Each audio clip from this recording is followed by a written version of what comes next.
우리 가운데서 전도를 안 해본 분은 한 분도 계시지 않으리라고 봅니다. 개인적으로나 또 여러 사람과 함께 한두 번은 다 전도를 해본 경험이 있습니다. 그리고 가정에서도 안 믿는 식구들을 보면 자주자주 복음을 전하려고 애를 쓰는 줄을 압니다. 우리가 복음을 전하면서 사람들로부터 자주 듣는 말이 있습니다. 나중에 믿겠다 하는 이야기입니다. 당장 믿을 필요를 느끼지 못하는 사람들이 궁색한 변명을 늘어놓으면서 예수를 믿으려고 하는 그런 마음을 자꾸 뒤로 미루는 것을 우리가 보게 됩니다. 그래서 이 예수 믿는 일이 얼마나 긴박한 일인가를 잘 모르는 거예요. 아무리 진지하게 설명을 해 주어도 그들은 무딘 반응을 보이면서 그 일이 그렇게 급하지 않는 것처럼 반응을 합니다. 제가 수년 동안 마음에 두고 기도하는 태신자들이 있어요. 대각성 전도 집회에 벌써 3번 이상 참석을 했으리라고 생각합니다. 그럼에도 그들은 아직 믿지 않습니다. 좀 더 있다가 믿겠다는 것이 그들의 말이에요. 그래서 금년에는 제가 좀 화가 나서 아직 편지 한 장 보내지 않고 있어요. 카드도 안 보내고 있어요. 태신자 등록도 안 시키고 있어요. 우리 주변에 이런 분들이 참 많이 있습니다. 반면에 하나님은 어떻게 하십니까? 하나님은 급하다고 그러지 않아요. 구원이라는 것은 당장 믿고 받아야 되는 것이지 자꾸 뒤로 미루면 안 된다고 말씀을 합니다. 고린도후서 6장 2절 보면 아주 심각한 말씀 하시죠. 보라, 지금은 은혜 받을 만한 때요. 보라, 지금은 구원의 날이로다. 지금, 내일이 아니요. 지금이요, 지금. 지금이 구원받아야 할 날이요. 지금이 예수 믿고 회개하고 하나님의 품에 안겨야 될 날이라는 것입니다. 하나님은 이렇게 조급하게 우리에게 말씀하고 계세요. 로마서 13장 11절 비슷한 말씀이 있습니다. 또한 우리가 이 시기를 알거니와 자다가 깰 때가 벌써 되었으니, 자다가 깰 때입니다. 계속 누워있을 때가 아닙니다. 시간 보내고 있을 때가 아닙니다. 일어나야 할 때입니다. 그때가 언제입니까? 지금입니다. 하나님은 이렇게 굉장히 긴박한 사항으로 예수 믿는 사실을 다루고 있는데 사람들은 그 반대로 늘 생각한다는 것입니다. 오늘 본문 보면 예수님은 두 가지 역사적인 사건을 가지고 자꾸 미루기만 하면 결국에는 구원을 놓칠 수 있다는 사실을 엄하게 경고하고 계십니다. 그리고 한번 기회를 놓치면 얼마나 그 끝이 종말이 비참해지는가를 주님께서 말씀하고 있어요. 첫째는 노아 홍수요, 둘째는 소돔 고모라의 심판입니다. 노아 홍수는 창세기 6장에 잘 기록이 되어 있어서 우리가 압니다. 갑자기 그 당시에 인구가 급증했습니다. 사람들이 많아졌어요. 그러면서 동시에 성적으로 문란해졌습니다. 성적으로 문란해지니까 사람들이 점점 포악해지지 않아요. 그래가지고 가는 곳마다 폭력이 성행했습니다. 하나님께서 이런 인간의 모습을 보시고 사람 지은 것을 단식하셨다고 하면서 더 이상 묵과할 수 없다고 판단하시고 심판하시기로 작정했습니다. 그것이 노아 홍수라는 심판이었습니다. 그러나 우리 하나님께서 당장 심판하지 아니하시고 120년이라는 긴 유예기간을 주셨습니다. 120년 동안 유예기간을 주시고 노아라고 하는 의인을 세워서 전도자로 파송하셨습니다. 그래서 노아의 전도를 듣고 회개하고 돌아오는 사람은 구원하고 끝까지 뒤로 미루면서 끝까지 거부하면서 하나님 믿기를 거부하는 사람은 결국 물로 심판하시겠다고 한 것입니다. 그렇지만 노아의 전도는 철저하게 실패하고 말았습니다. 자기 식구 외에는 한 사람도 구원하지 못했어요. 결국 그 당시에 하나님을 거역하고 자기 마음대로 죄를 범하던 사람들은 한 명도 남지 않고 다 물로 심판받았습니다. 주님이 이 사건을 놓고 경고하고 계시는 거예요. 소돔 고모라의 심판을 우리는 창세기 19장에서 잘 읽을 수 있습니다. 그 성이 얼마나 큰 성인지는 잘 모르겠어요. 그러나 고대 사이에 크면 얼마나 크겠어요. 소돔과 고모라라고 하는 두 도시입니다. 조그마한 도시입니다. 그런데 그 도시는 유례없는 성적 문란이 판을 치고 있었습니다. 그리고 폭력이 난무했습니다. 하나님께서 수십 년 동안 지켜보시다가 결국은 그 성을 심판하기로 작정하셨습니다. 그러나 금방 심판하지 않으셨습니다. 롯이라고 하는 의인을 통해서 그 성에 있는 사람들에게 자기들의 잘못을 깨닫고 회개할 수 있는 기회를 수십 년을 주었습니다. 그럼에도 불구하고 롯을 통해서 감화를 받은 사람이 하나도 없었습니다. 19회에는 결국 그 성은 하나님 앞에 심판받고 말았습니다. 한 사람도 구원받지 못했습니다. 예수님은 이 두 사건을 놓고 노아 시대의 사람들이 반응한 것과 소돔 고모라 때에 반응한 것과 같은 그런 반응을 시대마다 사람들이 계속 할 것이라는 것을 경고합니다. 어느 시대를 막론하고 사람들은 구원에 대해서 심각하게 받아들이지 아니할 것이고 하나님의 심판에 대해서 아무리 큰 소리로 외쳐도 그것을 긴박하게 듣지 아니할 것이라는 것을 주님께서 이 말씀을 통해 경고하고 계세요. 여러분 27절부터 29절을 잠깐 좀 보십시다.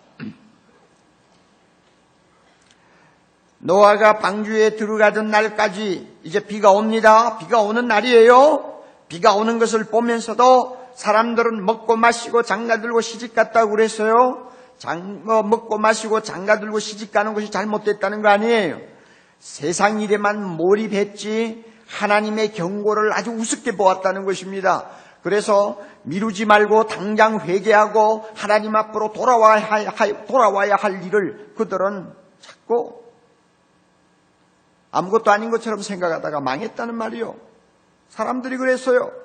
그 다음에 28절 보세요. 롯의 때도 마찬가지예요. 사람들이 먹고 마시고 사고 팔고 심고 집을 짓는 거 이거 잘못하는 거 아니죠. 당연히 세상 살면서 우리가 해야 할 일이지만 무엇이 문제냐.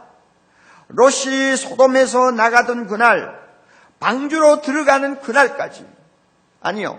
방주가 아니고 소돔성을 빠져나가는 그날까지 사람들은 자기들 앞에 무엇이 지금 다가오고 있는가를 몰랐다는 것입니다.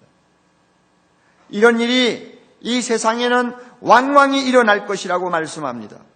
이렇게 한번 기회를 놓쳐버리면 그 종말은 비참해지고 다시는 구원 얻을 기회를 얻을 수 없다고 주님께서 말씀하고 계십니다. 사랑하는 형제자매 여러분, 우리 모두는 앞에 그 때가 언제인지 확실하게 알 수 없는 미스테리와 같은 사건 두 가지를 놓고 있습니다. 두 가지 사건이 기다리고 있어요. 하나는 예수님의 재림이고 또 하나는 우리 각자의 죽음입니다. 이것은 미스테리입니다. 왜? 언제 우리에게 찾아올지 잘 모르는 거예요. 그러나 반드시 찾아옵니다. 예수님의 재림이 그렇고 우리 개인의 죽음이 그렇습니다.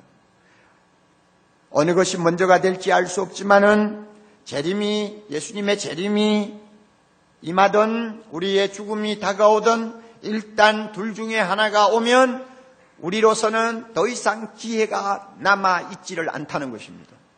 만약에 예수 믿지 아니하고 그 시간까지 계속 미루고 거부하면 절대로 구원받지 못한다는 것입니다.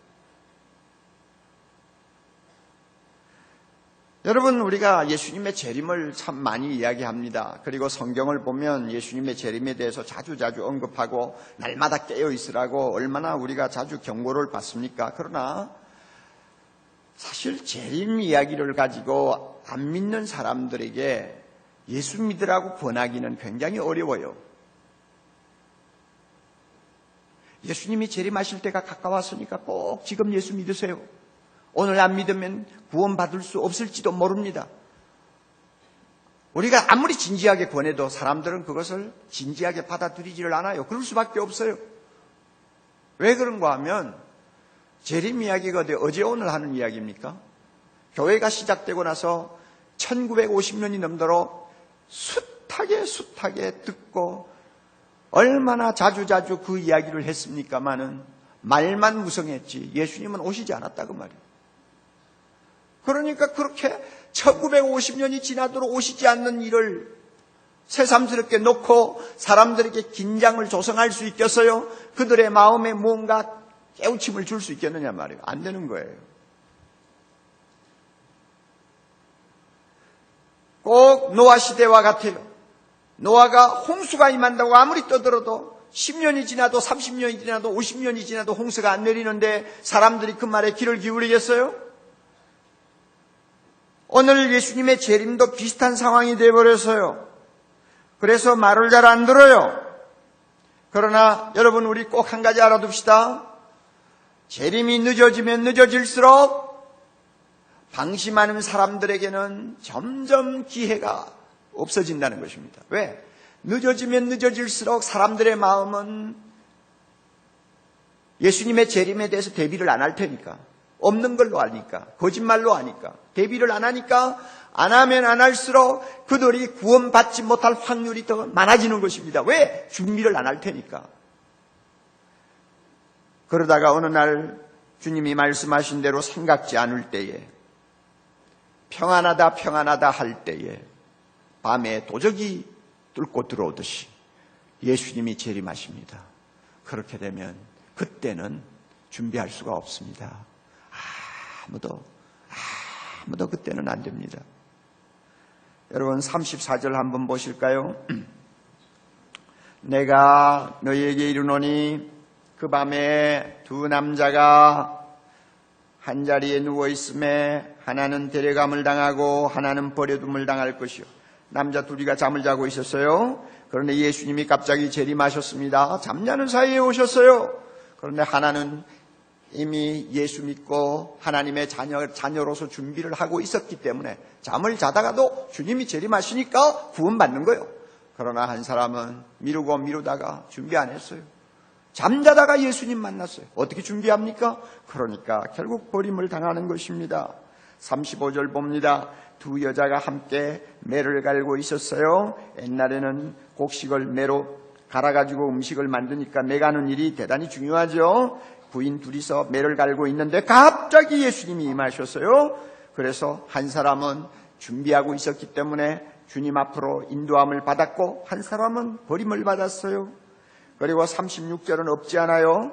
그런데 없는데 어떤 사본에는 보면 두 사람이 밭에 나가 있었어요. 밭에서 일을 하고 있는데 한 사람은 예수님이 재림하니까 구원을 받고 한 사람은 버림을 받았다고 나와 있습니다. 여러분 보세요. 우리가 이 말씀에서 참 중요한 사실을 알아야 돼요.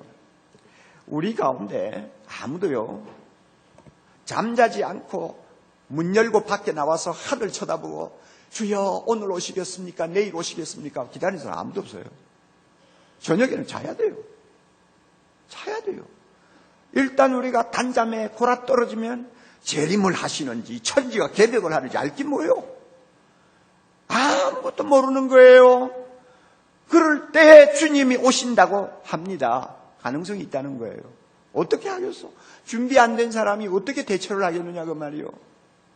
아니 세상에 여자가 매를 갈듯이 집안일에 정신이 없이 돌아가는데 어떤 여자가 예수님 재림을 기다린답시고 밥도 안 하고 아이들도 키우지 않고 문 열어 제쳐놓고 동편 하늘을 바라보고 주여 오시옵소서 하고 기다리는 여자가 어디 있어요 천하에. 주님이 오시는 그날까지 가정일을 열심히 할 수밖에 없지 않아요. 어떤 사람이 직장에 나가서 한참 회사 일에 몰입하고 있는데 주님 재림하실까 싶어서 들락거리는 사람이 어디 있나요? 아무도 없죠. 아침부터 저녁까지 일하는 데 정신 다 빼앗기죠. 그럴 때 주님이 오실 수 있다는 거예요. 그럴 때 준비 안 된 사람은 별 수가 없는 거예요. 결국은 버림을 받을 수밖에 없습니다.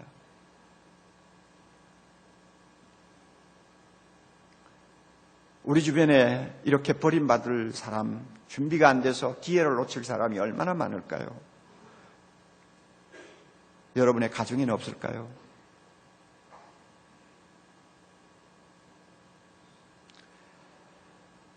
전도하면서 자꾸 다음에 믿겠다고 하는 사람 보면 주님이 재림하실 때 저 사람들이 어떻게 될까 하는 생각이 들어요. 얼마나 기가 막힌 상황이 되겠어요. 또 여러분, 갑자기 찾아오는 개인의 죽음에 대해서 우리 한번 생각해 봅시다. 죽음이라는 것은 나이 따라 오는 것도 아니고 순서대로 오는 것도 아닌 걸 우리는 상식으로 잘 알고 있습니다. 그럼에도 불구하고 우리 대부분은 죽음을 남의 일처럼 생각을 합니다. 우리나라만 해도 날마다 암으로 죽는 사람이 200명이 넘는다고 합니다. 그래도 우리는 남의 일처럼 생각합니다. 우리나라는 교통사고로 죽고 심하게 다치는 사람이 하루에 1200명이 넘습니다. 그럼에도 불구하고 그런 일들이 다 남에게 일어나는 일이지 나에게는 일어날 것 같이 생각하지 않고 사는 것이 우리의 입장입니다. 요즘에는 나름대로 건강관리 잘하면 오래 살게 되어 있습니다. 또 위험한 일 가급적이면 피하고 과로 피하고 스트레스 받는 거 피하고 음주 피하고 가급적이면 주위에서 자기 몸을 잘 살피면 오래 살게 되어 있습니다. 그렇잖아요. 국가 원수가 여러분 자동차 사고로 죽었다는 소식 한번 들어봤어요? 없어요. 국가 원수는 행차할 때마다 앞에 경찰들이 호위하고 갑니다. 얼마나 주의를 많이 하고 갑니까? 그러니까 자동차 사고 날 확률은 100%도 없는 거예요. 1%도 없는 거예요. 100%가 아니라 1%도 없는 거예요.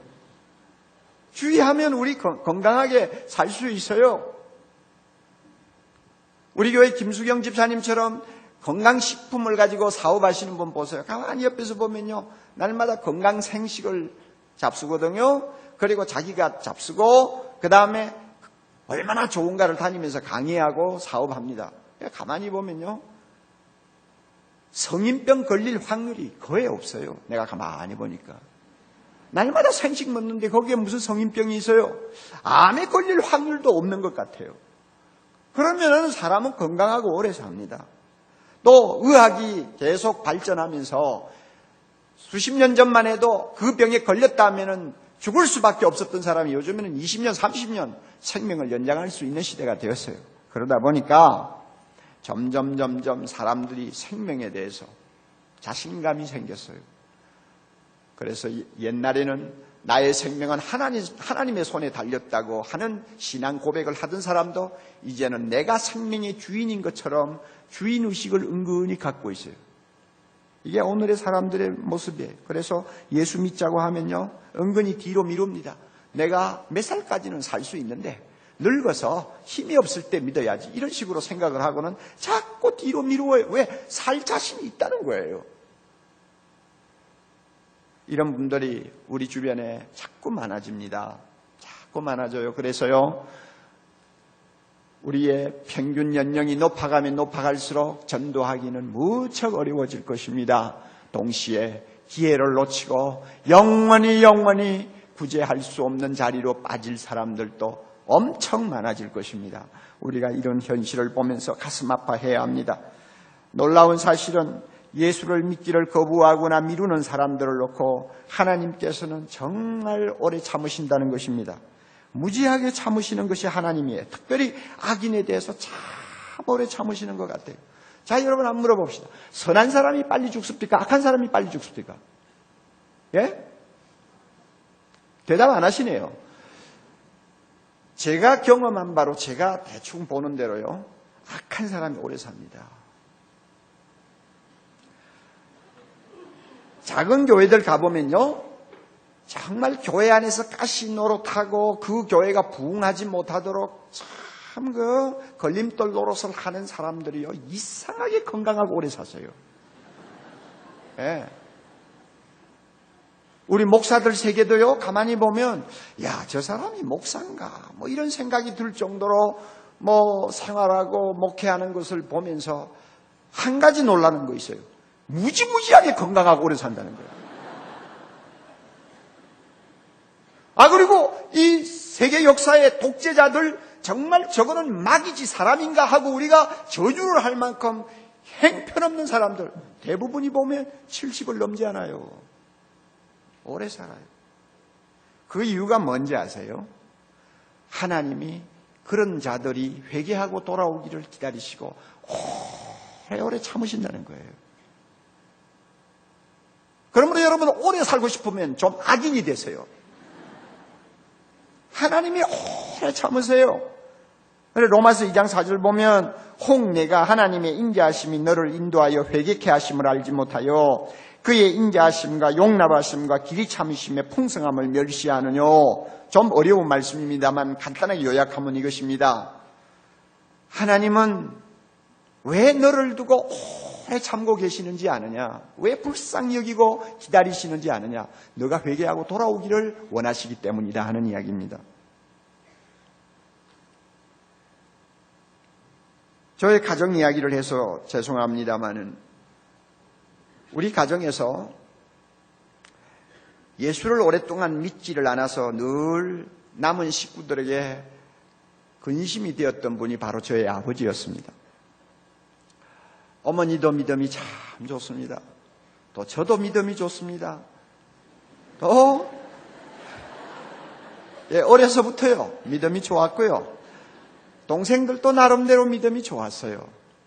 그런데 아버지는 아니에요. 믿는 집안에서 태어났죠. 믿는 집안에서 자랐죠. 교회를 습관적으로 다니셨죠. 그 다음에 결혼하고 나서도 계속 가정은 믿는 집안으로 사람들이 다 인정을 하는데요. 아버지는 아니세요. 식사할 때 머리 숙여 기도는 합니다만 그 사람은 믿는 자가 아니었어요. 가끔 교회 나가세요. 나가면 찬송가도 불러요. 설교도 듣는 것 같아요. 기도할 때는 떴다 감았다 하기는 하지만 기도는 하세요. 그래도 내가 볼 때 믿는 분이 아니었어요. 이 가운데도 계시죠? 예배 드린다고 다 구원받는 거 아니에요. 믿어야 구원받거든요. 그런데 예배는 잘 참석하시는데 안 믿는 분들이 있어요. 오늘 이 시간 하나님께서 여러분들 그런 분이 계시면 은혜 주시기를 바랍니다. 더 미루지 마세요. 지금이 중요한 거예요. 지금 믿고 돌아와야 됩니다. 예수 믿고 구원받아야 합니다. 예배가 여러분을 구원하지 못합니다. 예수 믿어야 됩니다. 그런데 우리 아버지는 안 믿었어요. 얼마나 안 믿었느냐? 50대 후반 세상 떠나기 2년 전까지 안 믿었어요. 제가 볼 때는 중생받지 못한 사람이었어요. 그러니까 우리 식구들의 마음에 늘 근심이 되는 거예요. 저러다가 갑자기 세상 떠나시면 어쩔까? 저러다가 갑자기 모든 것을 다 끝내고 나면 어떻게 하나 말이에요. 어떻게 해요? 그랬는데 역시 어머니 기도가 워낙 세니까 하나님께서 아버지를 불쌍히 여기신 것 같아요. 50대 후반 지금부터 30년 전 돌아가시기 전 한 2년 전부터 병이 아주 심해졌습니다. 그러자 또 믿음 좋은 전도 부인을 하나님께서 우리 아버지에게 보내주셨어요. 그리고 그 전도 부인이 매일 찾아와서 기도해주고 말씀을 이야기하고 전도를 했습니다. 거기서 우리 아버지 깨졌어요. 정말 가슴 치면서 지금까지 하나님 믿지 않고 살았던 것을 진정으로 회개했습니다. 그리고 신앙생활 바로 하기 시작했습니다. 세상 떠나실 때에 그래도 예수 믿는다는 사실을 확실히 하면서 숨을 거두었습니다. 제가 우리 아버지 보면서 하나님 정말 오래오래 참으셨다. 50년 이상 거의 60년을 참으셨으니까 얼마나 참았습니까? 오늘도 하나님은 이렇게 참으세요. 우리 생각에는 그저 하나님께서 그냥 안 믿으면 믿을 수 있도록 어떤 좀 정신을 바짝 차리게 좀 만드시면 참 좋을 것 같은데 하나님이 그런 방법을 잘 안 쓰세요. 왜냐하면 믿음이라는 것은 스스로 믿고 싶어서 믿어야지 공갈에 겁이 나가지고 믿는 거 하나님 원치 않아요.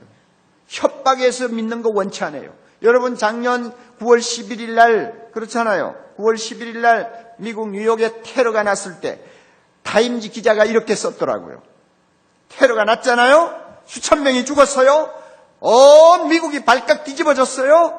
그렇게 되니까 사람들이 직접적인 영향을 받는 것입니다. 쇼크를 받아요. 그래가지고 타임지 기자가 뭐라고 썼느냐 하면은 갑자기 교회 성도들이 많아졌습니다. 교회 출석하는 사람들이 많아졌습니다. 그리고 혈액은행에는 수혈하겠다고 오는 자원봉사자들이 줄을 섰습니다. 뿐만 아니라 지금까지 가정생활 소홀히 하고 부부끼리 적당하게 살던 사람들이 갑자기 부부가 서로 사이가 좋아졌습니다. 그러네. 갑자기 좋아졌어요. 달라졌어요. 그러나 그 다음이 중요한 말이 있어요. 그러나 그러한 외적인 변화는 잠깐 계속되다가 그치고 말았습니다. 잠깐 그냥 정신을 차리는 것 같더니 그 다음에 제자리로 돌아간 거예요. 하나님이 그렇게 사람들을 막 협박하고 공포를 주는 방법으로 예수 믿도록 하시지 않는 것 같아요.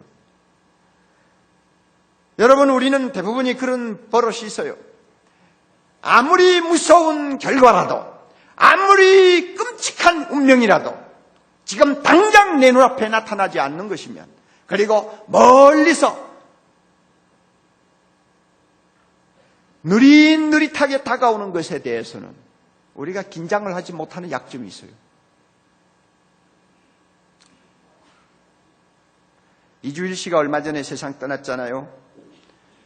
그가 폐암에 걸려서 오랫동안 투병 생활하면서 그런 대로 참 멋있게 살다가 간 것 같아요. 그 참 보기 민망한 모습을 가지고 광고에 나와서 뭐라고 그래요? 여러분, 담배는 독입니다. 그러잖아요. 예? 담배 피우는 사람들에게 담배는 독입니다. 죽어가면서 담배가 독이니 끊으라고 하는 그 말 들으면 우리 생각에는 손에 담배 들었던 사람 다 집어 던지고 다시는 담배에 손을 안 댈 것 같죠?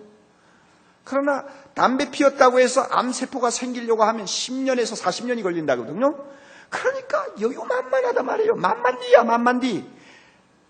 정신을 안 차려요. 그래서 지난 7월 달에 우리나라의 양담배 판매량이 사상 최고를 기록했어요. 옆에서는 죽어가면서 담배가 독이라고 해도 그까짓 거 듣지 않는 거예요. 그래서 양담배를 막 피워대요.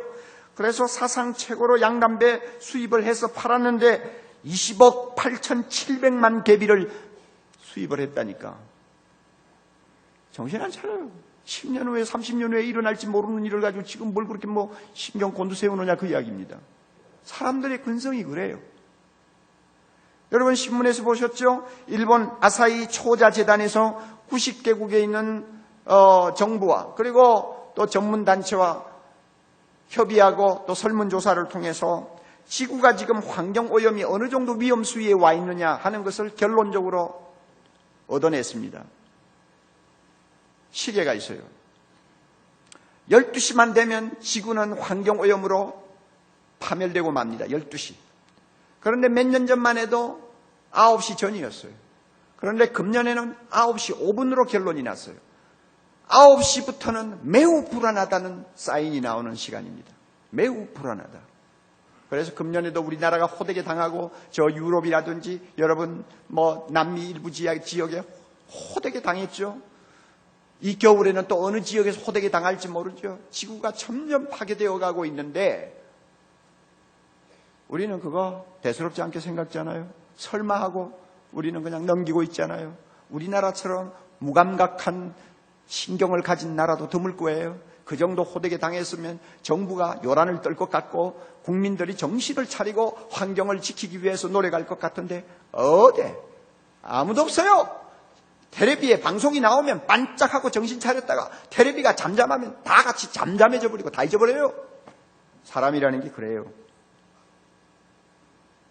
우리 주변에 있는 대부분의 사람들은 당장 재림이 임하지 않는 것 때문에 그 마음이 담대해져서 예수 믿기를 거부하고 아니면 계속 미루면서 버티는 사람들 많이 있어요. 당장 자기의 죽음이 임할 수 있다는 사실을 알면서도 그것이 남의 일처럼 생각하고 기회를 자꾸 미루는 사람들이 많이 있어요. 우리 주변에 대부분은 하나님 없는 사람들입니다. 도울 김용옥 씨가 말 잘했어요. 달라이라마와 대담을 하고 돌아와서 최근에 그가 한 말이 좋은 말이에요. 불교는 무신론이다. 불교는 과학이다. 그는 그렇게 말했어요. 저는 옳다고 봅니다. 불교는 무신론입니다. 거기에 하나님이 없어요. 그렇다면 우리나라 80% 해당되는 사람들이 다 불교 믿는다고 그러잖아요. 그 사람들은 하나님이 없는 거예요. 창조자 되신 하나님을 모를 뿐만 아니라 창조자 되신 하나님을 경배하지 아니하는 사람들이에요. 이런 사람들이 주변에 깔려 있어요. 이런 사람들은 막연히 악한 사람들이 아닙니다. C.S. 루이스라고 하는 유명한 기독교 변증학자, 그는 분명하게 하나님을 믿지 아니하는 것이 얼마나 무서운 죄가 되는가를 이렇게 표현했습니다. 잘 들으세요. 하나님 없는 삶, 하나님을 무시하는 삶은 남의 것을 어쩌다가 훔친 단순한 절도죄가 아니다. 하나님을 믿지 아니하는 사람은 개선의 필요가 있는 불완전한 피조물이 아니다. 하나님을 믿지 아니하는 사람, 그 사람은 손에 든 무기를 내려놓아야 하는 반역자다. 무기를 내려놓고 광복하면서 잘못했다고 말하는 것, 그동안 잘못된 길을 걸어왔음을 깨닫고 삶을 처음부터 다시 시작할 준비를 하는 것, 이것만이 그 사람이 멸망에서 빠져나올 수 있는 유일한 길이다 그랬습니다. 예수 믿기를 거부하고 하나님 없는 삶을 사는 것은 단순한 죄가 아니에요. 손에 무기를 들고 하나님을 향하여 도전하는 반역죄예요. 이런 사람들이 우리 주변에 너무나 많아요. 그러면서도 자기가 하나님 앞에 이렇게 무서운 죄를 범하고 사는지를 몰라요.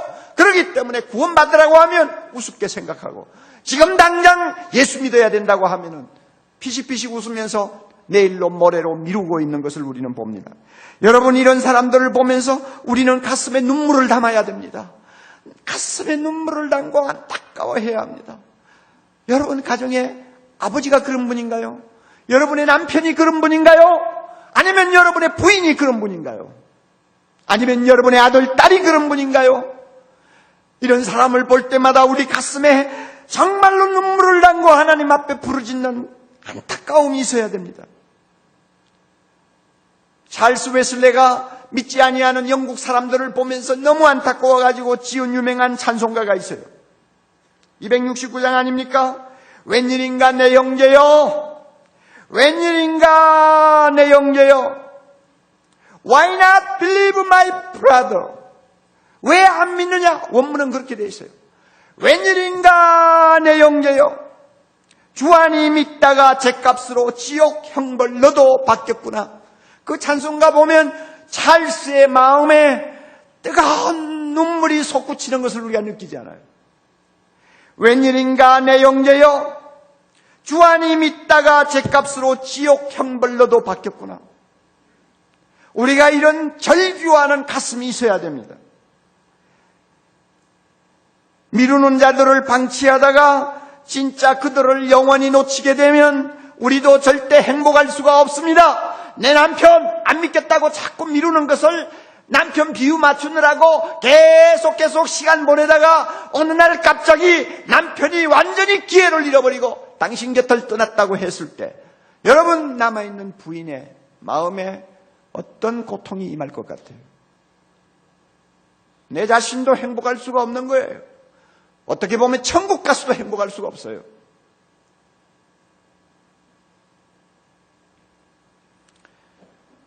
저는 정금모 장로님 이야기를 읽으면서 참 감동과 충격을 받았습니다. 전 과기처 장관 하시던 정금모 박사님을 여러분이 아실 거예요. 그 장로님은 전두환 정부 시절에 청와대 수석경제비서관을 하던 김재익 박사와 아주 가까운 사이였어요. 그런데 김재익 박사는 예수를 안 믿었어요. 정 장로님은 늘 그 친구 때문에 마음에 부담을 갖고 있었습니다. 언젠가 한번 만나서 꼭 전도해야지. 그런데 어느 날 서로 만나게 됐습니다. 정 장로님이 김 박사, 오늘 내가 너에게 들려주고 싶은 아주 중요한 이야기가 있는데 좀 신중하게 들어주면 좋겠어. 그렇게 하고는 서두를 꺼냈습니다. 그랬는데 이 김재익 씨는 정 장로님이 무슨 말 할 것인지 미리 눈치를 채고 그랬는지 아니면은 자연스럽게 그랬는지 모르지만 80년대 한참 한국 경제 사정이 어렵다고 느껴지던 당시였으니까 이 한국 경제를 어떻게 하면 살리겠느냐 하는 그것만 잔뜩 생각하는 사람이었어요. 그래서 김 박사가 정장로로부터 그런 말을 들어도 그것을 대수롭지 않게 여기고는 계속 경제 이야기, 정치 이야기만 막 쏟아놨습니다. 그러니까 상대방이 그렇게 나오니까 더 이상 전도를 할 수가 없잖아요. 서두만 꺼내놓고는 말을 이어가지를 못하고 그만 시간을 다 보내버리고 헤어졌습니다. 참 마음이 아팠다고 그래요. 그런데 너무 두 사람이 다 바쁘니까 오랫동안 만나지 못하다가 또 한 번 기회가 생겼습니다. 정장로님이 한국인으로서는 최초로 중국 정부의 공식 초청을 받아서 상하이에서 열리는 국제원자력 협회에 참석하게 되었습니다. 이 소식을 좀 알려줄 겸 해서 김재익 박사와 만나게 됐습니다. 그래서 서로 만나서 이야기를 하다 보니 김재익 박사도 며칠 후에는 대통령을 모시고 미얀마 순방을 가게 돼 있다고 이야기를 했습니다. 그래서 서로가 이제 중국 갈 이야기, 미얀마 순방 갈 이야기를 주고받으면서 시간을 보내는데 그때도 정장로님은 마음으로 어떻게 하면 전도할 수 있는 시간을 만들까 하고 계속 살폈는데도 그날도 전도하지 못하고 헤어지고 말았습니다. 정장로님이 중국 상해에 가서 협회에 참석하고 나온 어느 날 뉴스를 통해서 아웅산 폭파 테러 뉴스를 듣게 됐습니다. 그리고 조금 후에 김재익 박사도 순직했다는 뉴스를 받았습니다. 그 소식을 듣고 그의 기록을 보면 호텔 방에서 마음을 찢으며 통곡했다고 했습니다. 호텔 방에서 혼자서 가슴을 찢으면서 통곡했다. 서둘러 귀국했습니다. 영안실을 찾아갔어요. 통안의 눈물을 흘리면서 고인의 영정을 쳐다보고 있는데 마치 그 고인의 영정에서 자기 친구가 이렇게 말하는 것 같았다고 합니다. 여보게 정박사, 왜 내게 진작 그 이야기를 들려주지 않았어? 왜 좀 일찍 내게 말해주면 안 되었나? 왜 말해주지 않았어? 하고 자기를 엄하게 나무라는 것 같은 음성을 계속 들었다고 합니다. 여러분 주변에 잘못하면 이렇게 기회를 완전히 놓칠 위험이 있는 사람이 없나요? 언제까지 그대로 둘 것입니까? 오늘 밤이라도 주님이 재림하신다면, 내일이라도 그 사람에게 죽음이 임한다면, 누가 그가 구원받지 못한 책임을 져야 합니까? 그 사람의 완악함이 문제라기보다는 우리의 침묵이 더 문제라는 사실을 인식하셔야 됩니다. 사랑하는 형제자매 여러분, 우리 자신을 믿지 마세요. 전도할 때는 나를 믿으면 안 됩니다. 자꾸 뒤로 미루면서 믿기를 거부하는 사람을 내가 무슨 재주로 설득시킵니까? 무슨 재주로 그들의 영혼의 문을 열 수 있습니까? 안 되는 거예요. 나 자신을 보면은 입이 안 떨어져요. 자신이 없어요. 그래서 많은 사람들이 입 다물어버려요. 이것은 잘못된 태도입니다. 우리는 예수 그리스도와 그의 십자가의 능력을 믿어야 합니다. 예수의 이름은 오늘도 능력이 있습니다. 성령의 역사는 오늘도 힘이 있습니다. 십자가의 도는 오늘도 어두운 영혼을 꿰뚫고 빛을 비추어 주십니다. 그것 믿고 전하는 것입니다. 그것 믿고 전해요. 십자가의 도가 사람들에게 미련한 것처럼 보여도 우리가 담대하게 그 능력을 믿고 전하면 무기를 손에 들고 있던 사람들이 스스로 무기를 손에서 놓고 예루살렘에서 예수 믿고 돌아오던 3,000명처럼 형제여 우리가 어찌할꼬 하고 가슴을 치고 회개하는 역사가 일어날 수 있습니다. 믿으시기 바랍니다. 우리 모두 믿자고요. 복음의 능력을 믿자고요.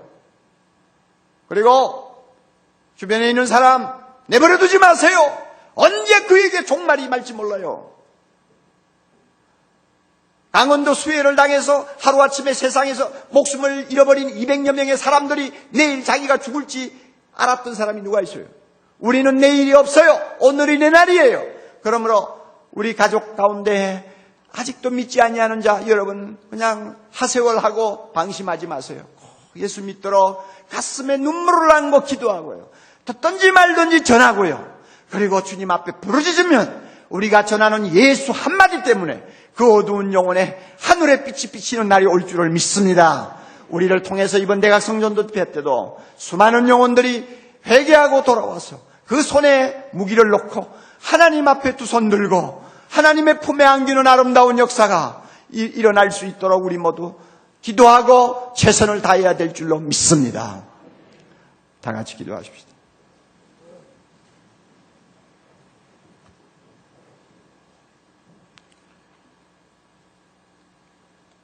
자비로우신 주님, 오늘도 악한 자들을 향해서 무한정 참으시고 기다리시고 불쌍히 여기시면서 그들이 회개하고 돌아오기를 원하시는 주님,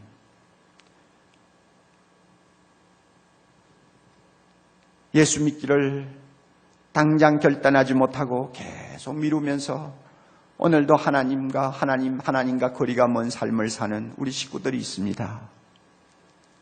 내 가까운 친구들이 있습니다. 내 가까운 이웃들이 있습니다. 주여, 이들을 내버려두지 말게 해주시기를 원합니다. 오늘이라도 주님이 오시면, 오늘이라도 그들에게 죽음이 임하면 다시는 기회를 만들 수 없는 불행한 사람이 되고 말 텐데, 주여, 그들을 내버려두지 말게 해주시기를 원합니다. 오늘 이 자리에서 예배드리고 말씀을 들은 모든 성도들의 가슴에 하나님이여 뜨거운 눈물을 주셔서 그들을 위하여 기도하게 하시고 그들을 위하여 복음을 전하는 증인으로서 역할을 감당하게 해 주시옵소서. 예배만 참석하고 아직도 예수 그리스도를 살아계신 주님을 내 마음에 모시지 못한 형제자매들이 이 자리에 계시면 아버지, 미루지 말고 예수님 앞에 무릎 꿇고 부활의 주님 앞에 자기를 온전히 복종시키는 귀한 은혜를 허락하여 주시옵소서. 예수님 이름으로 기도하옵나이다.